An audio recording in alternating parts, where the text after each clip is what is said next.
There are models we just expect to arrive, and one of them is the new Husqvarna Vitpilen 801.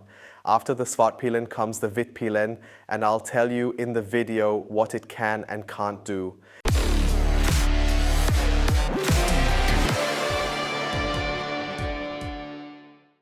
Yes, the Svartpilen 801 was released in 2024, and now in 2025, the Vitpilen 801, the white arrow, will follow.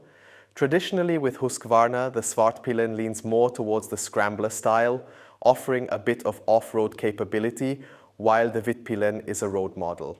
Let's start with what we know. The Vitpilen naturally builds on the same concept as the Svartpilen.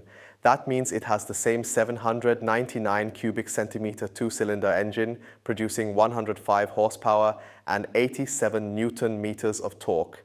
A very sporty engine. We've already ridden the Svartpilen a lot, and the engine has always impressed, especially with its long 15,000 kilometer service intervals. The WP Apex suspension is also well known, featuring upside-down forks at the front with 140 millimeters of travel, and a WP Apex shock at the rear with 150 millimeters of travel. This setup is identical to the Svartpilen, and the J-Huan brakes are also familiar, with dual discs at the front and a single disc at the rear.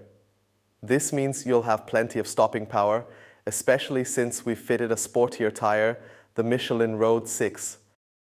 So much for the hardware.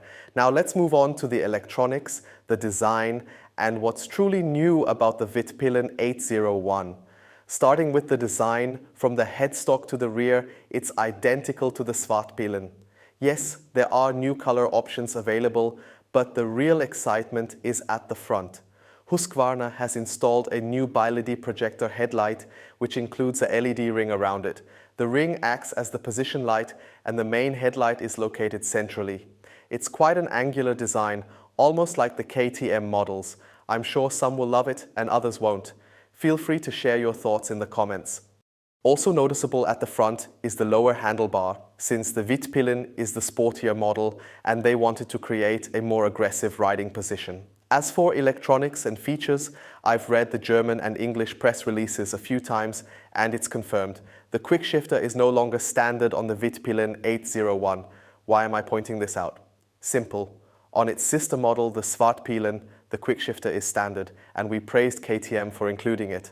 Sadly, that's not the case with the Vitpilen, which is supposed to be the sportier model. I understand some of you may not need a quick shifter in daily life or may even prefer not to have it on a classic model like this. I get that completely. But I wanted to highlight it because the Svartpilen has it as standard, while the sportier Vitpilen does not. Other than that, we are well equipped electronically. We have cornering ABS as well as lean angle sensitive traction control. There are 3 riding modes: street, rain and sport.